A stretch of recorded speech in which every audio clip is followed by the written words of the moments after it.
Now we are concluding the session. On behalf of Kavi Samrat Upendra Bhanja Odia Chair, Faculty of Arts BHU and Organizing Committee of the conclave, we thank both the dignitaries, Professor Lalina Bhattji and Dr. Ileana Sitarji, for your grandeur presence and a thoughtful, understanding expressions, communications. So thank you very much. Thank you very much to all the students even who are present here and for the patient hearing and learning. Thank you very much. Thanks a lot. Thank you, Professor Alik Niranjan Sahu sir, for conducting this session despite health issues. Now, just moving forward, I would like to request our two distinguished guests of today's this session, Professor Kamal Singh. First of all, sir, I would like to request to take your seat on the dais. And next guest, Ms. Pankaja Sethi. Madam, I would like to request to join us for this session on the dais. So, ladies and gentlemen,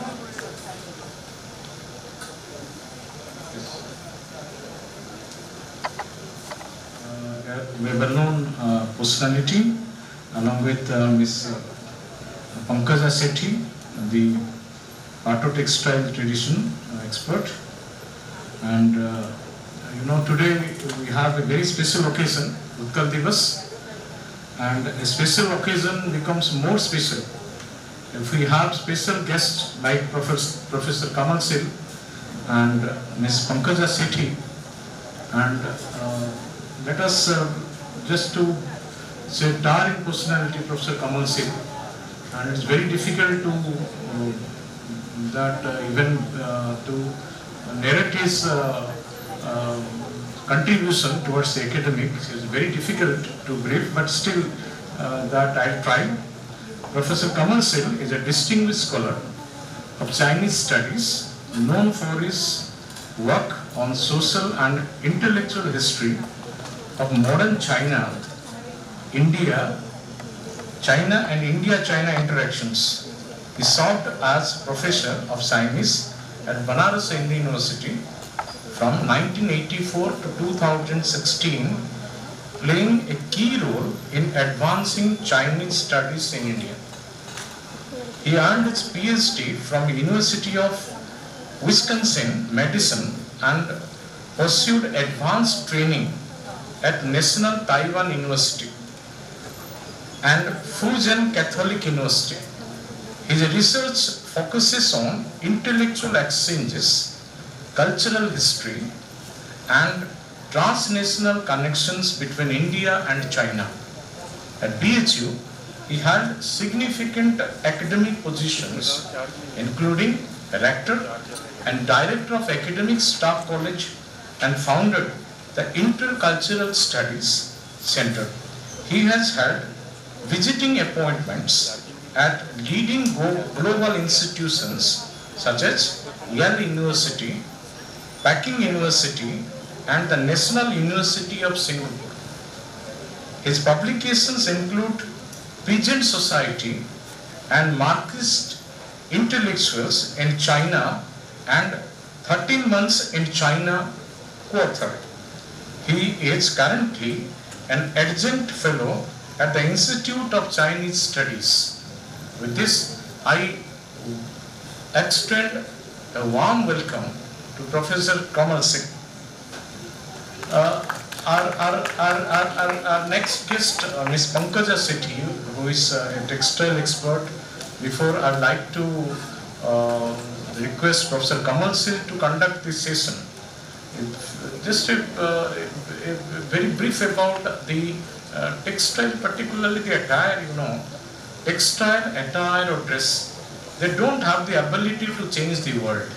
Dress or attire, they don't have an ability, but definitely those who wore the dress or attire, they have an ability to change the world. If we will visualize a great person like Mahatma Gandhi, if we close our eyes, then Mahatma Gandhi will come with a definite attire. If we close our eyes, Pandit Mahamana Malviya will come with a definite attire. Raja Ram Mohan Rai, K. Munshi, they have different attires. So attire itself doesn't change the world, but definitely who owes it, they change the world. So with this, we welcome both the dignitaries, and please join us in a warm round of applause to welcome our guest and just to wait and to listen their address. Thank you so much, sir. So now I would like to hand over the dais to Professor Kamal Singh. Professor, sir. Distinguished speakers, colleagues and participants, it's a really great privilege to welcome and introduce Mr. Pankaj Sethi, who is going to speak on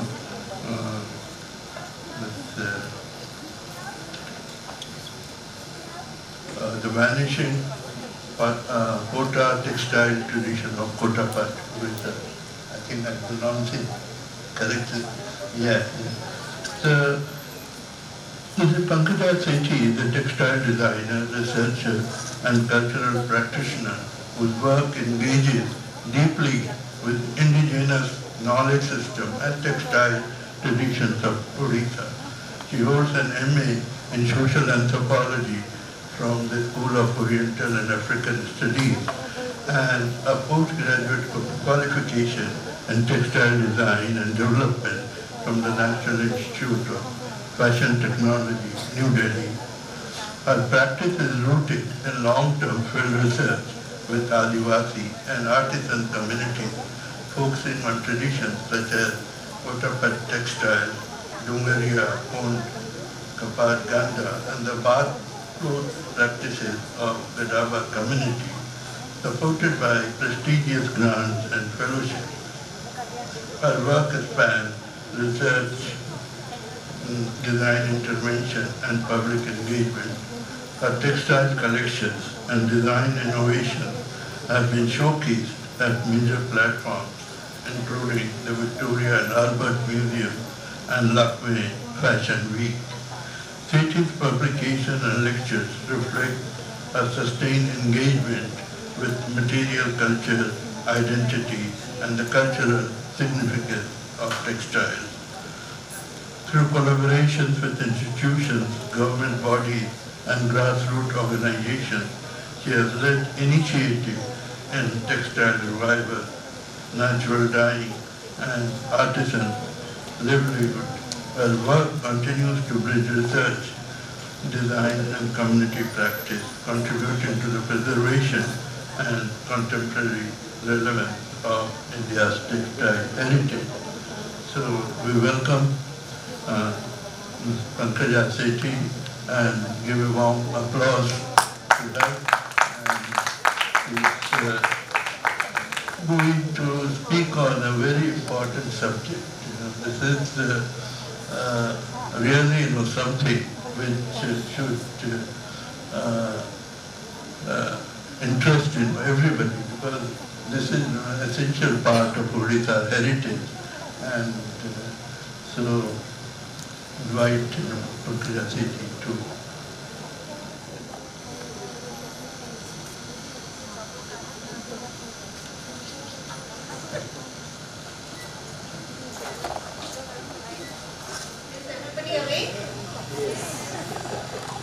bit louder, please. Can I request all of you to stand up and stretch for 2 minutes, please?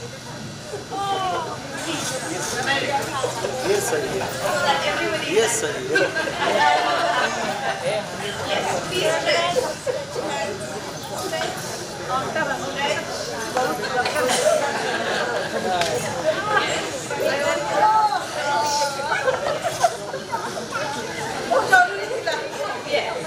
Please stretch.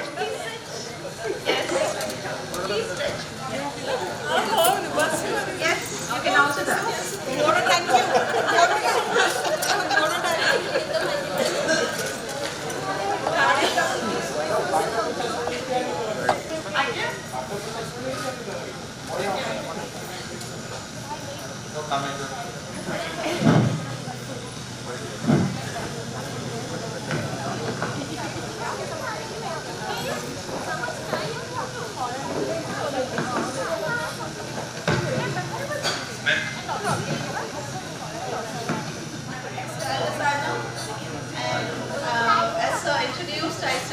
passions to fashion technology. I will just start a little bit with my journey, how I got into research work. So when I was at an IFT, as part of our craft documentation, we had visited Bastar and Kotpat in the year 2000 as a student. So we stayed in these remote areas of Jabalpur, and we went to villages like Kondagaon, Dokapal, Nagarnar, and we also visited Kotpat. In that time, many of the teachers or many of the people who are more into industry, they said don't get carried away with the craft sector and because you will get emotional or something like that. Many things like that. So we documented stories of people, how people are weaving, and that time what we documented over there, that stayed with me for a very, very long time. And then after that graduating, I worked in Delhi for some time, and I was working for the export market for some time, for the Homelands. And Homelands for overseas market didn't fascinate me, and I thought my life has become very square and rectangular because all I was making is beautiful cushion covers, bed covers for the European market, and I wanted to do something very, very unique. But then I went to a small village called Jepmundi in Dulka district. And then when I was working with Santhal women, I realized how beautiful they talk about their ancestor who came as birds and they transform into human beings. And after a point, then I started working with another cluster in Bihar, that is narrative textiles, Sujini. Then 2005-06, I thought I should come back to my state, and I went to Dongriakond area first, and someone told me you can't go there. So I decided, okay, if somebody has stopped me, I'll definitely go there. Because if somebody stops you, you shouldn't stop. You should take the challenge and go ahead.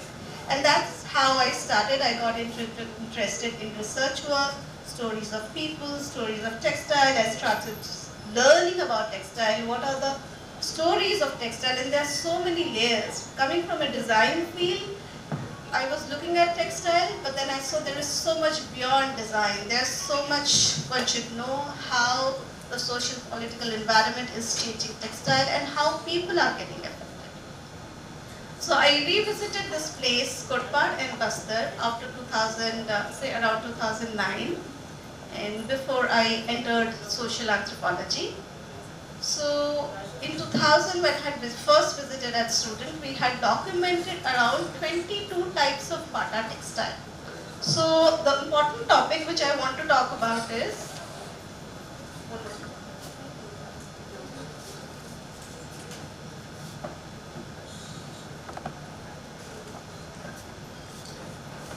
what is actually Pata. So Pata is a traditional textile worn by the tribal people of the Bastar area and also Odisha. Here I am talking about only Kotpat, but the community actually lives in Koraput district.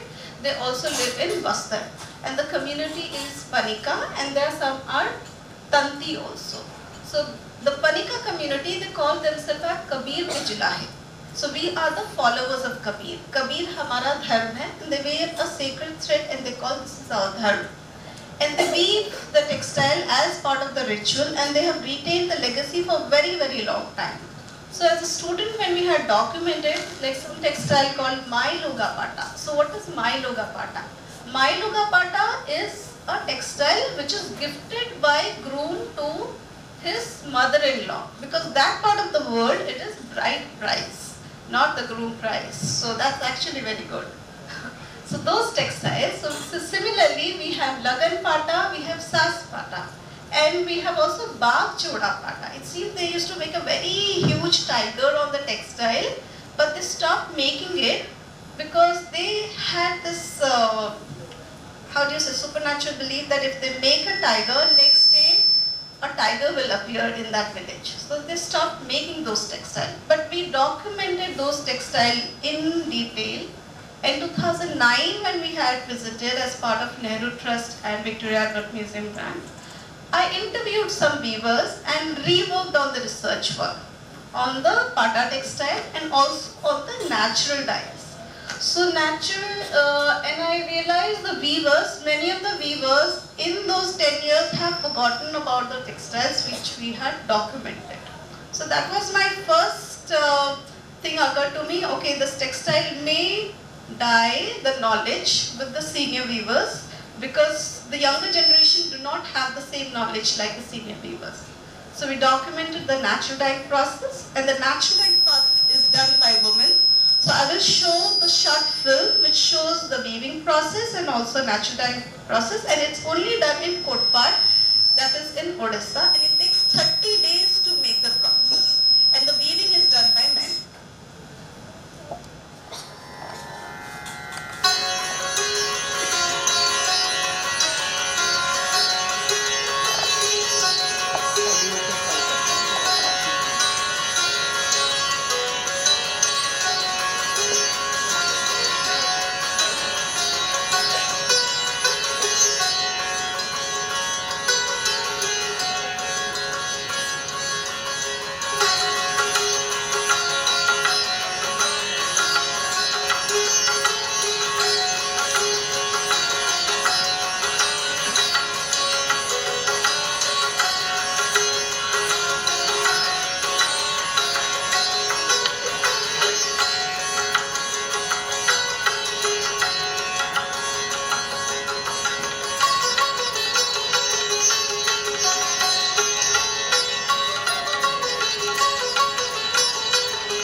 zone, which is Kotpad and Bastar.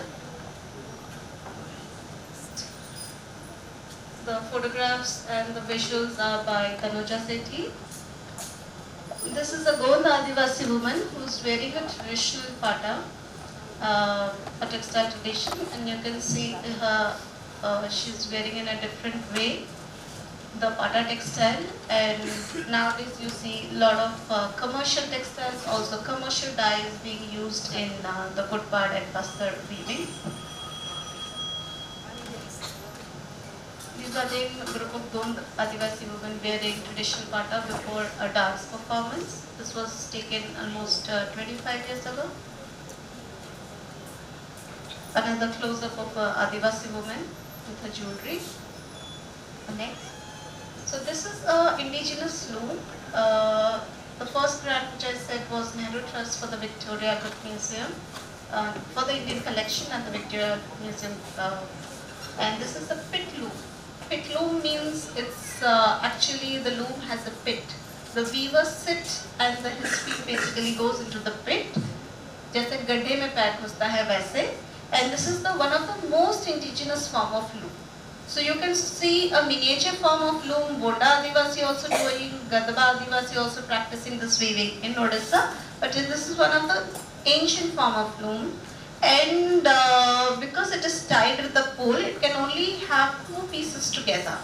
So when they finish weaving, because the threads are attached to the pole, they can roll up the loom and they can use the space. If you know, the weavers' houses are very, very small. So when they roll up the loom, they utilize for their personal purpose. When they weave, they stretch the warp, that is the vertical threads, for weaving together. And there is the traditional pata. Pata means the traditional textile which is woven, as I said, by the community, weaving community for different tribal communities, local communities, and also it was worn by many of the royals. And this research was also under Junior Fellowship, CCRT, Ministry of Culture. Next. So this was a picture of local hut where local women are wearing commercial textile. So the textiles have slowly faded, the pata textile. Vibrant and surplus material are available in the market, but they are wearing in their local style, and they were very happy to be photographed, and they asked us to be photographed. These are some of the old indigenous tools which were used for weaving. That is for starching, that is called kuchi, and that is another small drawing of the loom, how textiles looks on the loom. This is also an indigenous way of spinning the thread. They are not using charkha because charkha came to India in around 16th century, which we use as a symbol of khadi or Indian traditional handloom. It actually came around 15th or 16th century in India. This is called pawal. This is a small warping tool where they can prepare 2 shawls or 2 short sari. So here there is a small pipe of bamboo. He pulls the thread from the mouth, if you would have seen it in the film, and then he uses this tool for making the warp. Warp means the threads to stretch for the pata. And this is the textile which is woven on the indigenous loom. So it can be worn both the sides, and these are kumbha, which means the temple, and this is another rib weave technique, and this is Billy Coach mode. This is Bastar, where the weaver are weaving. You can see I'm there in the background. Next. He is Vijay Kumar, another weaver who is weaving.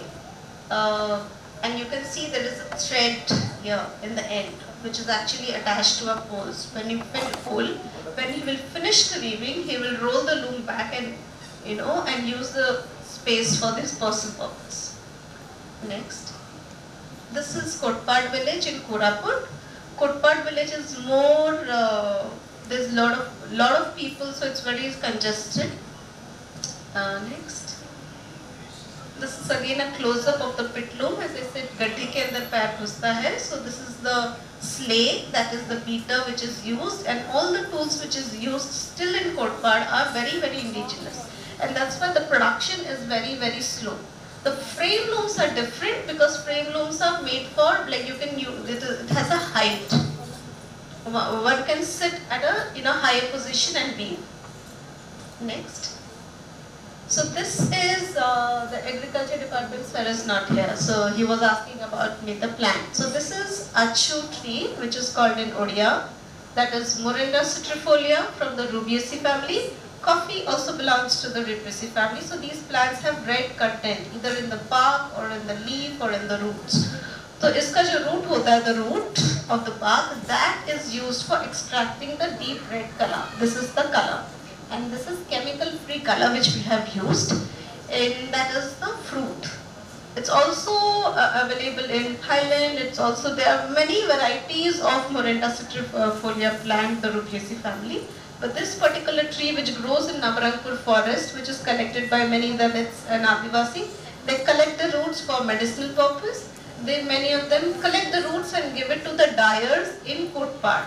So the women who live in Kotpad, basically from the Panika community, around 30 women are there who practice weaving. And this deep red color which we get from this village is actually world famous. Nobody gets this color. How you get it, the way you do it, that is actually a magic, because 30 days of vigorous work, kneading, castor oil, cow dung, and then the dyeing. The process is very, very lengthy. Next. So you can see this is the natural dye process. So castor oil, which is jada tela, that is applied on the yarn, washed yarn, all by hand. Once it is applied, it is again kneaded by foot vigorously. Next. So after that, then cow dung is applied. You saw in the video they were applying, smearing cow dung on the entire yarn. So cow dung has a lot of iron, ferrous in it. It also acts as a bleaching agent. And it also increases the absorbency of the dye. So you can see there is a cow dung, and then after applying cow dung, it is dried in the sunlight, followed with kneading. That goes on for 2 weeks or 3 weeks sometimes. And then the powder of the bark root which I showed, in that the yarn is kept for a whole night in the fermentation, and next day it is boiled, and that gives a beautiful red color. And this is from that root which we saw. And this is all done by women and all manually done. So this is a contemporary pata, and you can see the motifs, the bird, billy coach, man carrying water, fish, and also the temple border. So temple border is used by the technique called 3 shuttle, where they use, instead of using 1 shuttle, they use 3. So for a larger loom, 2 weavers will be sitting together to create the temple border. For a smaller loom, usually 1 weaver does it.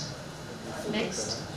So these are some of the motifs: Keri Phool, Makki Bundi, Shomnath Phool, Titli Phool, and that is Ita Uncha, right bottom. Next. So this is again on thread work. So weavers count the thread and make the pattern. So when they are doing it, so it's actually equivalent to embroidery also, because they're counting the warp and weft.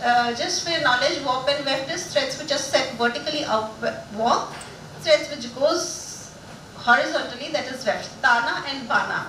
Tana और bana जब मिलते हैं तब कपड़ा बनता है. These are all thread work, which you can call extra weft, booty work, or brocade work. Next. So this is kumbha or interlock, which is called Purvai in south. It is practiced across the east and south, where there are interlocking threads to create temple border. The smaller are called bunki and the larger are called temple or the kumbha, which is usually there in all the patas. And this is done on pitloom. This is, yes, next. So this is one of the traditional way of wearing the pata, where in earlier days they didn't wear blouse. So just with simple knotting, they have they are wearing the pata, and it has 2 faces. Both the sides can be worn. Next. So this was a presentation I did for Lacquer Fashion Week in 2018. So because I had seen in rural Adivasi area how women wear sarees without blouse. There is a technique of making pockets by Dongriakon women, and they also carries a child with them. So I decided to show the rural drapes of Odisha, particularly to tribal belt, to show that there are different drapes used by different tribes and community in Odisha. This was one of the pictures I wanted to show you and share you, that just by simple draping, it can, one can demonstrate the functionality and also the look of the Pata textiles. Next. So this is 2009 and 10 when I said I had visited some of the weavers, they were doing it. And then I had reworked on the Pata, the textile, and many of them didn't have the memories. And recently, last June end when I had visited, this is Nagarnar village, and the loom was like this. Nobody was weaving. One weaver had a brain hemorrhage, and his younger brother, who doesn't see hope in weaving, he has started grazing goats. So I was very, very upset because why is he not weaving? So many of the weavers in Kotpad also are not weaving. Many of the weavers in Bastar area are also not weaving. I wanted to encourage them, but then I thought this is the time that I should start the revival, because I had the documentation, I have met the weavers, and there are very few knowledge holders who have the knowledge, who have the ability to translate what they have seen, say around 50 years ago, 60 years ago into textile. So I started the initiative last year, and through crowdfunding and through a support of a women's organization, I started the work with senior weavers in Kotpad and also in Bastar. And I also thought if I don't start, then who will start? Because I have the actual work. Next. So this is the weaver's family. I was meeting them after 15 years. The weaver, the first picture on the right, he was such a skilled weaver. Now he was not ready to face the camera. He was crying actually. He was doing like this. And the other weaver has started to grazing goats. And I so much motivated them, so much. So those photographs, his daughters, we photographed them. They were very, very small, I think in standard 2 or 3, and after so many years I visited, they have stopped weaving. So it's just not responsibility of designer or researcher, it is responsibility for everybody to support the community, to keep the tradition going. So we have motivated them, we have commissioned them, they will start weaving probably, because that he was such a skilled weaver, the man in blue shirt with a purple scarf, but he can't weave because he's mentally not very stable. And next. This is another weaver in Tokapal. He is the last weaver, and this is the last loom. He is like 75 something, and he was weaving gamcha. So he has weaved around 6 pieces of pata. Considering his age, he was very, very happy that somebody has come all the way and ordered. So also during rainy season, the water was all inside his the pit, because as I said, pitloom has a gadda, has a pit where they keep the feet and weave. And I reworked on the textiles what we can do, and this was a wonderful exercise to work with him. Next. So this was Busru Das when he was very young. He had woven a pata. Next. This is Sindhu Das, the photograph right and top. We had photographed him in 2000. That time he was 50 years old. Now after 25 years old, he is not able to weave, but he was very happy to show all his awards, Rashtrapati Puraskar, everything, and he had a son who was also awardee, but he died due to accident. But again, with a lot of generosity, he showed his tribal textile.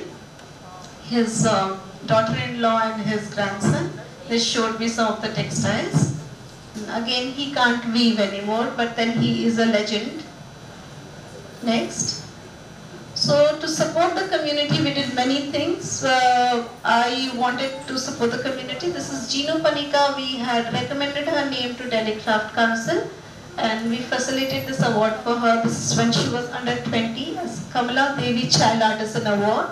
And in 2018. Her father was Madhusudan Panika. He was an excellent weaver, but then again he died during COVID because of brain hemorrhage and other health issue.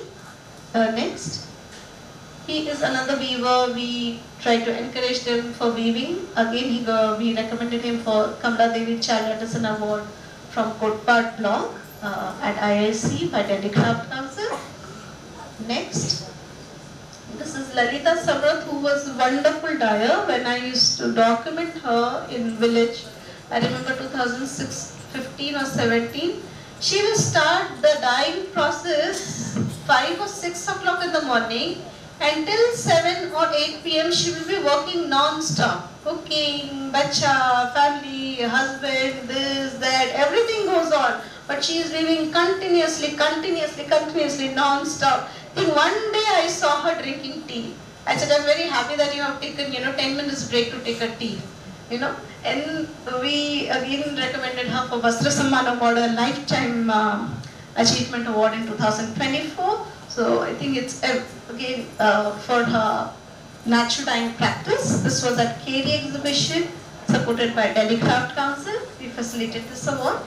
Next. So this is our little support during the COVID lockdown. We wanted to support the community and also the other 63 Dalit Tanti weavers who are weaving. So this was the photograph, the support. They received cash support and some of them received the ration support. Next. Yes.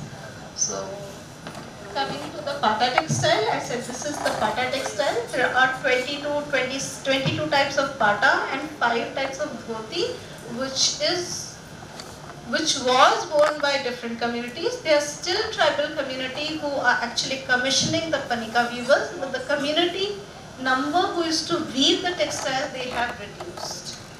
And the dyeing practice also has reduced because the forest has also disappeared. So there are many factors. One is obviously the changing environment, industrialization, migration. The younger generation doesn't want to weave anymore. They want to go for low skill job, like construction. I don't know whether it's low skill or high skill. They make buildings out of bricks. So wonderful buildings. But then this is something outstanding. This is something our heritage and culture. If we don't protect it and we don't support the community in reviving, this textile will be gone. And the senior weavers who are actually the knowledge holders, they will not survive for very long. So I started this initiative last year. So I have managed, out of 27, I have managed to revive 9 pieces with little bit of support. So this is my little brief about Kotpad, vanishing Pata traditional textile of Kotpad. Thank you. The lecture was, excellent, very thought-provoking, and there you see, a mixture of both a researcher and activist. So I feel that must be having questions on this.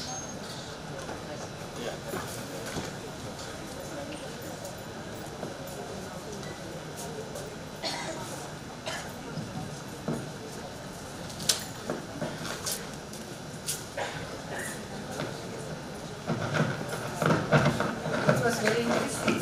I wanted to ask about this Panika who are following the Kabir tradition of Kabir, but they are also including the song of Kabir. They have certain song where they are waving certain rhythm or a certain, they recite some of the songs, or it is only he belong to the Weber community, so they are following the. We had visited this. Kabir is our dharma, and we follow Kabir, and we are not Hindus, and we are practicing weavers just like Kabir. But now they have become part of, like most of them have become like part of popular Hindu culture. So they have the songs. Some of them have the song. The last weaver of Tokapal Bastar, he showed me his book, but then they do not have the ability or the capacity to sing now. But then some weavers can sing, still sing. in different part, like this part and court part, and also the other part, the border part, in the Bastar also. Some can also be, some can sing the songs. They have the Kabir Dohels, their own songs related to Weaver.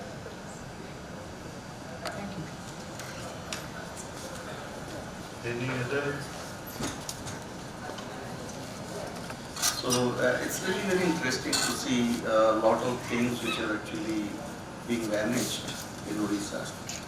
I was curious to know, like, with these natural dyes which the weavers are preparing for their own, preparation of the textiles.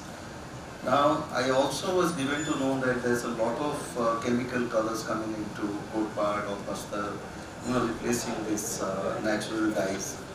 So, in your documentation, have you ever come across such occasions where you have, traced that the chemical colors are replacing the natural dyes? Yes, they are doing many villages because there's so much of demand for Kotpad and there's so much of little material available that is sourced. As I said, the tree grows in Nabarangpur forest and the forest is disappearing, so very little amount of produce which comes to the women dyers who are able to dye it, and there's so much of demand for Kotpad textile. So many of the weavers, I can't say 100%, but some portions are getting diluted, so they're using the industrial colors for weaving. Yes, so they are doing it. So this brings to my second, sort of trying to understand that. Is there any plan for regeneration of the natural resources? For example, the trees that you say, which is only in Nabarangpur. Yes.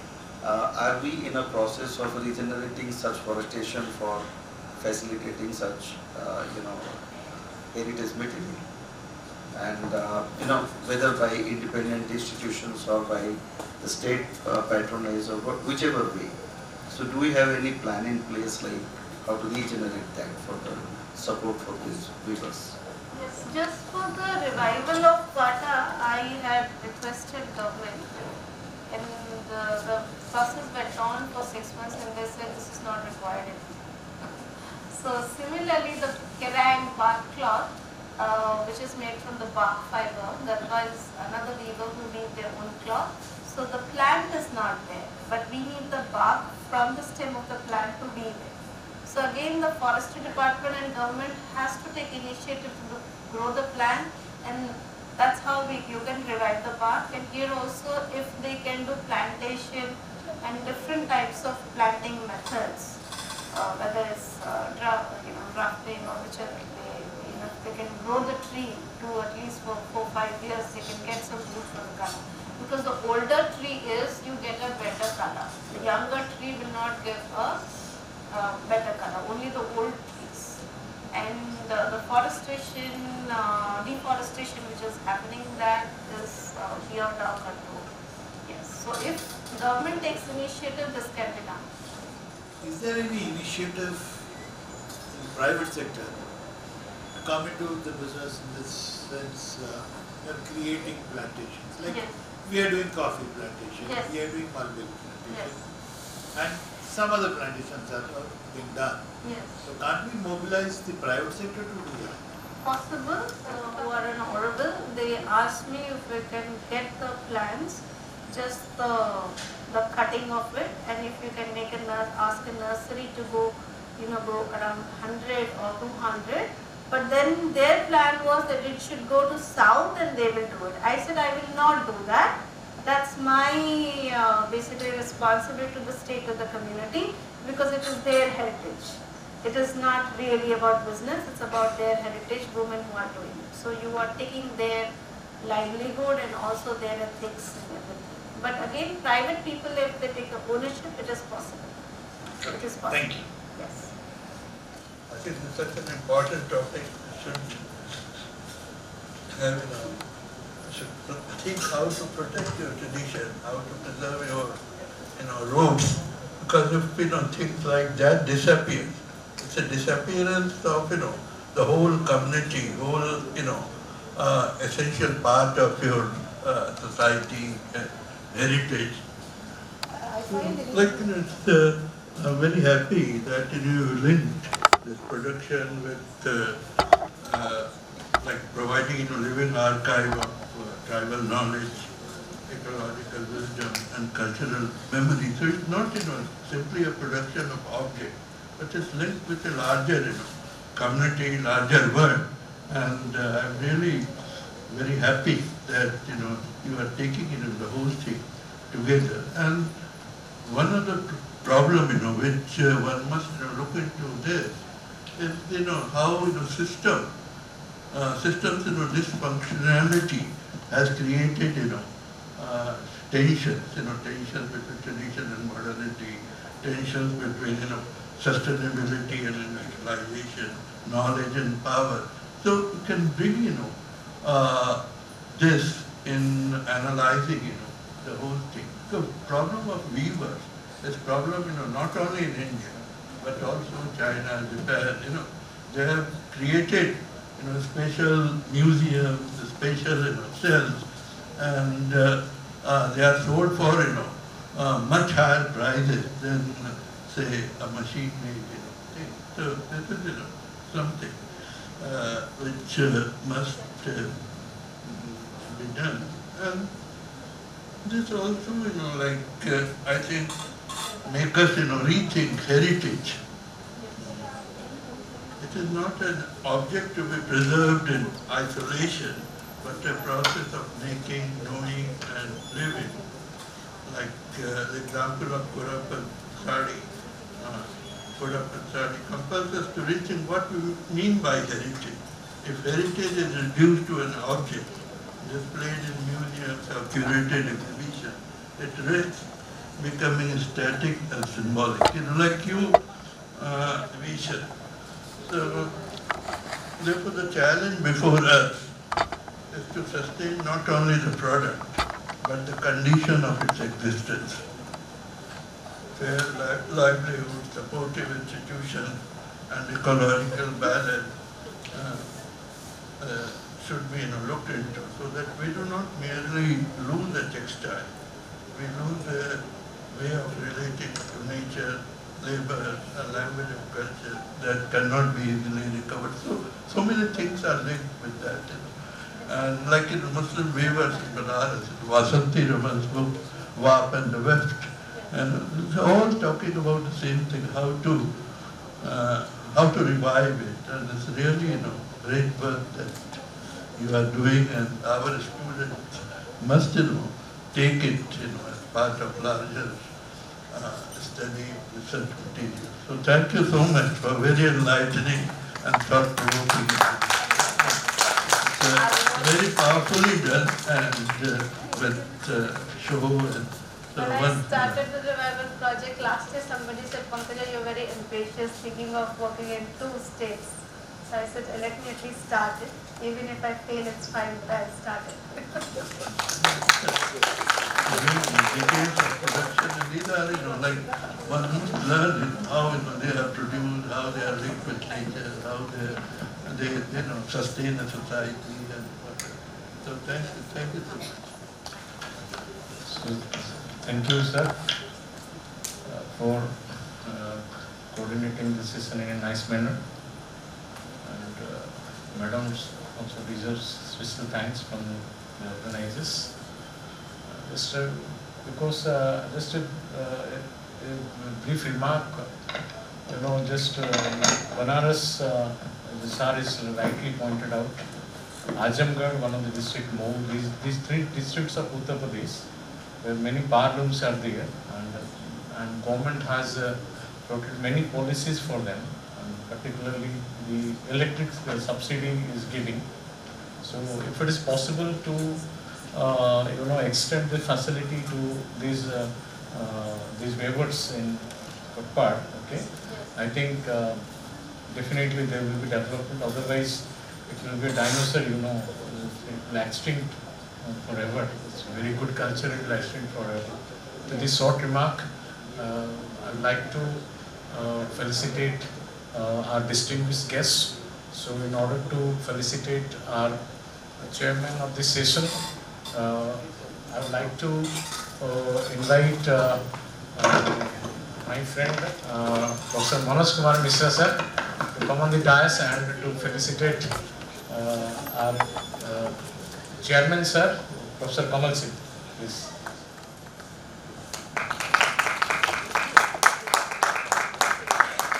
Still breaking the custom, I would like to request Ileana madam to come on the dais and just to felicitate our chief speaker of the day, that Miss Pankaja Sethi. Please, madam. I have the honor. So I am going beyond the tradition and felicitating a guest by a guest. It's not very much. Sir is our host. Yeah.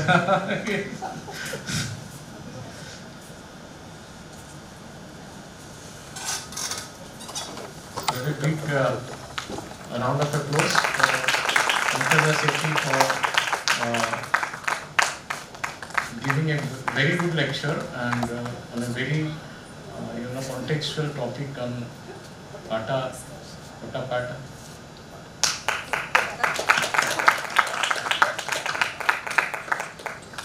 And thank you so much.